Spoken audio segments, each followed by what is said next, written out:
So when you really or genuinely you develop this compassion, so compassion I wish to all beings free from suffering and cause suffering. When you have this genuine compassion, then you're going to think about, am I really help them to free from suffering and cause suffering? If you are, this question is going to come to yourself. When this question comes to you, you're going to say, I'm not in a position to help others to free them suffering and cause suffering. No? Then when I can actually help them to free from suffering, cause suffering, is when I reach the Buddhahood. If I'm perfect, then I help others to reach that state. So in this way, the great compassion, it's creating you the bodhicitta mind. Without the compassion, it is impossible bodhicitta mind. So in this way, I think many Indian masters, Tibetan masters, everyone highly recommended. If you really want to be a great Mahayana practitioner, what's the most important requirement is to practice love and compassion. If you practice love and compassion, then you can have this great bodhicitta, you can have a great Mahayana path. Without this love and compassion, you're not going to get anything out of it. This is really important. So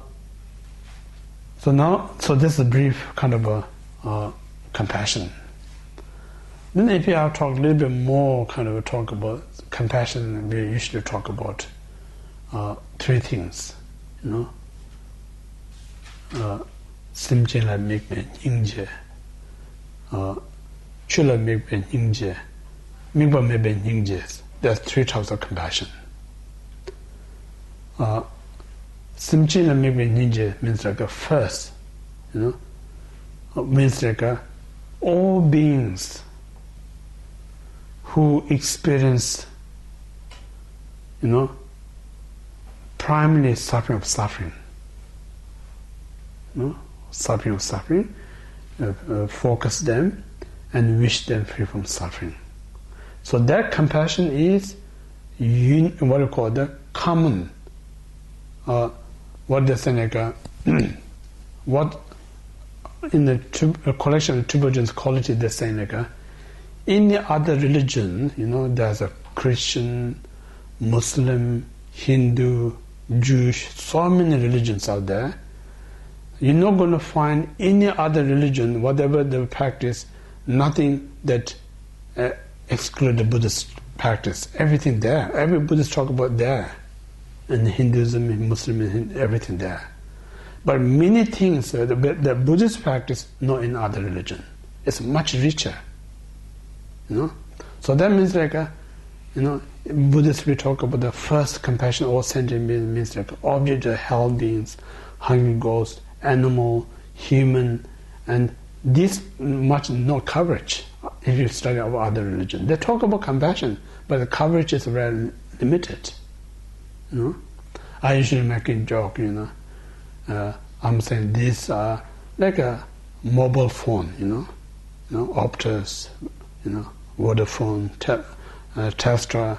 They all have a kind of wireless program, but some is more coverage than others. So same like the compassion is the name is the same, but the coverage is what's differences. So in this way, the basic compassion to sentient being, even this all not exist in other religion. I'm not saying it's discriminating, but I'm talking about how much coverage Buddhist compassion. Now second one is even not explained in other religion. It's compassion to all phenomena. So that means like even successful person, materially, politically, whatever. So whatever success, but think about this person not aware life is impermanent. They think I'm doing so much caught up in this life, nothing else next life. So these are also object of compassion.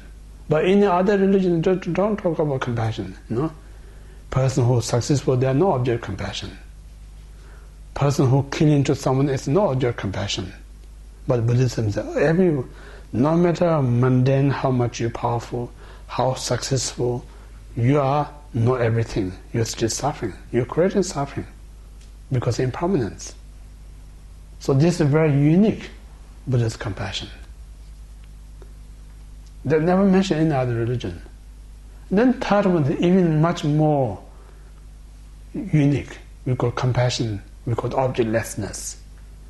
So that means think of the entire world we're suffering without any reasons. Because of the reason we're suffering, everything will happen in our life, everything is real. We never realize this as a dream. We never realize this illusion. So we just fail to aware this illusion, we think this illusion is real, then we're suffering. So if you really look at what is the suffering, suffering is no other than one's own concept. Conceptual mind is a suffering. Just think about, I'll give you one example. One poor child, one extremely rich child, put together with the same condition. Poor child can get cope because they're not used to spoil. Rich kid cannot cope. So think about this environment creating the problem or perception creating the problem. If you really think, it's a perception. So in this way, whatever we're perceiving, we don't realize this is illusion. We think it's real. So this real perception causes us trouble. So in this way, the world is a lack of awareness of the truth. Illusion we think as the truth, then we're suffering. That's on that way compassion to everyone. So in this way, truly we all talk about there's no such a self truly existent. We're grasping so much of self. There's no such a phenomena exists its own value, but we're so much caught up in that state. I was saying, Ayurveda says all this different value is we create by our perception mind. Some society, we say modern society or whatever you call, we created this perception mind, such as a precious object, gold, diamond, opal. We think so valuable, we pay so much. And then you take these things and go to jungle people, they don't have any differences for them. They don't have a concept, this is diamond or gold, anything. They're just a piece of metal. So reality does not such exist, one is more valuable. We humans just created these things. We making one is very precious and then make it very expensive. Then this expensive, when you go, you think I'm rich. It's an illusion. So in this way, we make this illusion as a reality. To keeping this illusion, to keeping the reality so hard. Constantly changing. We want to keep this illusion as a real, but we can't hold it. Then we have so much stress. Same like when sometimes we have a good dream, we wish, then we wake up and then we feel disappointed. And then we go back to sleep, wish I have come, return the same dream, not come, and then next morning you'll be grumpy. So in this way, we try to be illusion and make it to reality, it's never going to happen. So this is called another compassion. So in this way, if you really study entire compassion, it's a far kind of a vast, it's so much. So this is not talking about someone's kind of mind, it's talking about our own mind. Our own mind has that kind of capable to train, to get, to reach that state. So it's an amazing mind, amazing heart, if you really train. So in this way, now you use the three objects, that's a theory. When we meditate, first you just bring in your mind anyone that you saw who really suffering and who you really know they are creating negative karma. So bring into your mind, don't be feel negative to them, don't be feel upset to them, just simple thing, wish them to free from suffering and cause suffering. No, that's the first meditation. And then second one, don't bring suffering beings. Think all the successful people, rushing here and there, don't realize the life is impermanent, and wish them to free from that suffering. And third, everyone from poor to the rich, everyone's suffering because everything what we experience we think is real, but the reality is illusion. Think they are free from that suffering and cause suffering. So this way, so just develop this great compassion. It's so useful, Sutra stated, as well as the Shastra stated. You don't need to do all sorts of practice. You just do one, then you do everything. That is a compassion. And then similar, Chandrakirti said, compassion is important in the beginning, like a seed. Compassion is very important in the middle, like a water that keep growing. Compassion is like a seed, then you plant next season. So similar, compassion help us to cultivate the bodhicitta mind. Without compassion, there's no way to develop the bodhicitta mind. So it's like a seed. And then once you have a bodhicitta mind, we never lose because we have the compassion mind. The moment you lose the compassion, you lose the bodhicitta mind. So it's like a water in the meantime. And then once you attain the Buddhahood, what motivates you to turn wheel of Dharma is a compassion. If there's no compassion, the Buddha is not going to turn wheel of Dharma. Buddha is not going to teach. So in this way, if you really look, compassion is very important in the beginning, compassion is very important in the middle, and compassion is very important in the end. So this we call the greatness of compassion. So through this compassion, now it develops the bodhicitta mind. Bodhicitta means like wish to truly free all beings from suffering and cause suffering, bring them to a place of perfect happiness. I need to be perfect myself. So that perfect state is the Buddhahood. So in this way, now you get motivation, I must attain Buddhahood to help all sentient beings. That very mind we call the bodhicitta mind.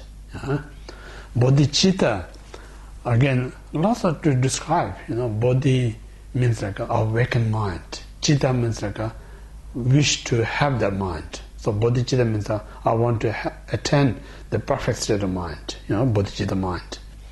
So this is the vision bodhicitta. And then on top of that, you talk about engaging bodhicitta. Second one. So engaging bodhicitta.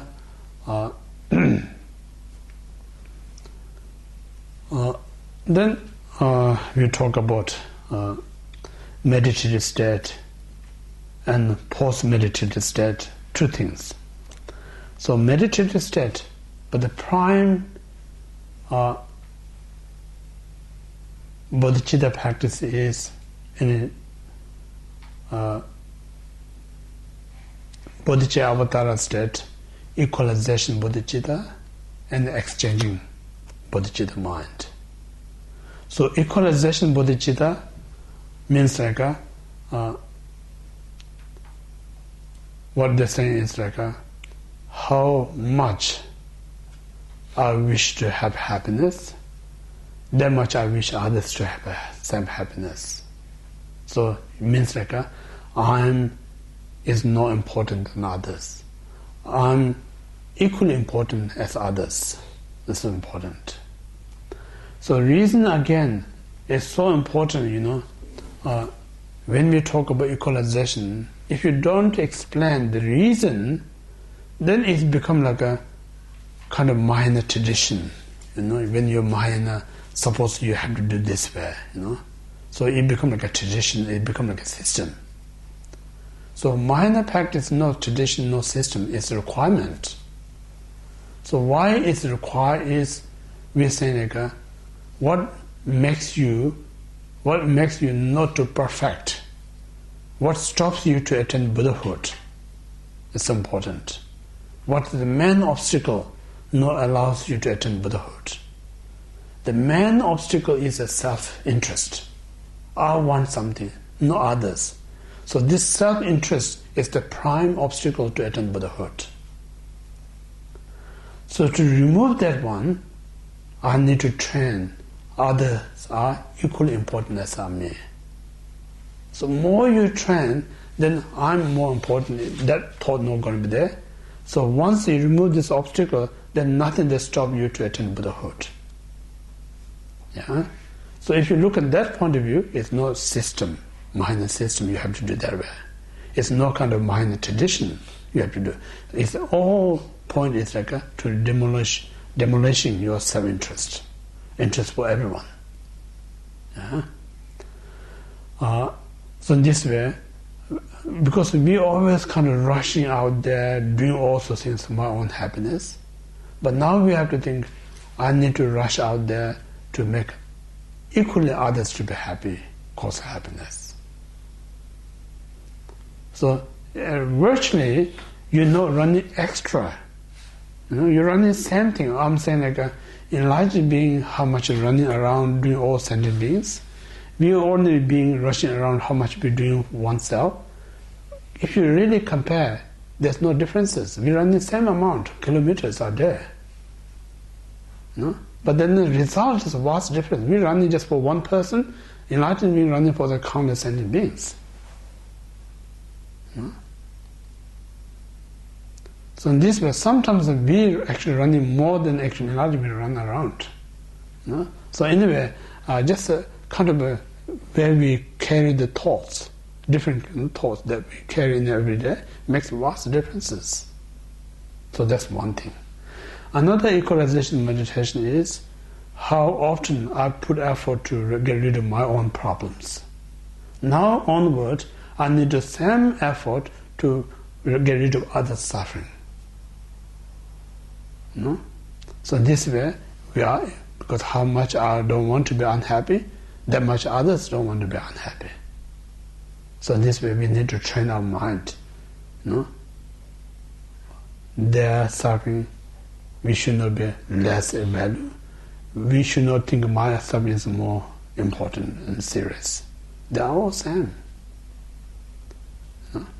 So in this way, again, kind of bring this awareness and the value and respect others' problem. It's no different than mine. Then that very view, awareness, is also a method to destroy the self-interest. So this we call the equalization. So if I share my experience, I'm always teaching, but I'm not doing that much practice myself. But then yesterday I realized, when I was traveling in the train up to the Blue Mountains, yesterday a bit crowded because raining some reason. So I got in a stratosphere in the window side, I sit there. Then one lady sit next to me. The lady asked me, "Can you do one favor for me?" And then yes, said, "Can you move someone else? Her husband can sit next to her." First I thought that's not good. Then I thought, oh, I'm a practitioner, I should offer her husband. Then it took me 2 minutes actually to make a decision. Then second minute I thought, oh, this really time my practice. I offer a better seat for husband. I should go to the other seat. So sometimes we talk a lot about, but we're not practicing it. So then yesterday I thought that's really a good opportunity to me to practice it. So it's just small things. So in this way, kind of and you're not losing anything. Actually, I always say like a physical comfort giving someone, mentally you're more happier. But it's a short distance, you're not forever. Short distance, why you're not giving your seat to someone else? So anyway, that kind of sometimes the people who are demanding something to you actually is helping you to be opportunity to practice. So this is equalization meditation. And then equalization, again, is really important to be practical. You cannot be practical, everyone. It's important, what I call the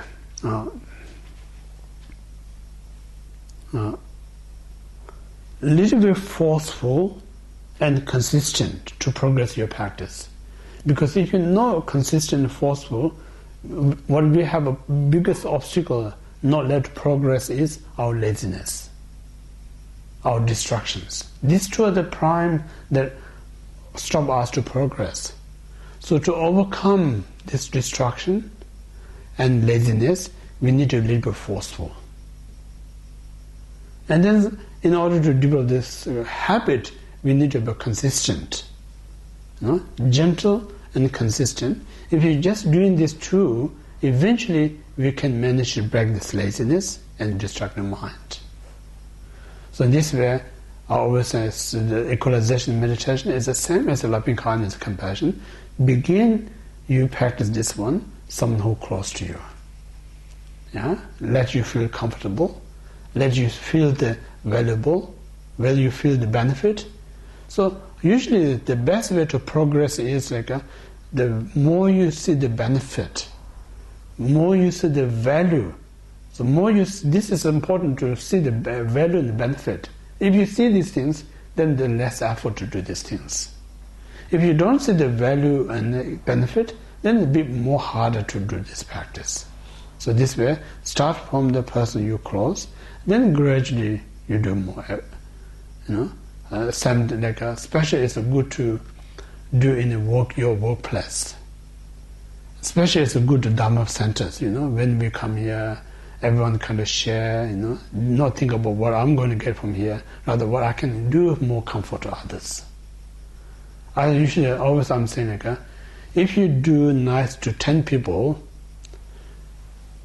even these 10 people no return doing good things to you, but at least 7 or 8 people are going to do good things to you. So, and you get benefit out of it, If you just do good things for yourself, only one person doing it to yourself. So now you 6 people doing good things to you. It's more better than just doing oneself. So this reason, logically, more you help, more you can benefit. So in this way, equalization, start from the small community, small family, and a small job environment. Then more you see the benefit, eventually you can do for everyone one day. Equalization is many ways of benefit. It should help us less arrogant mind.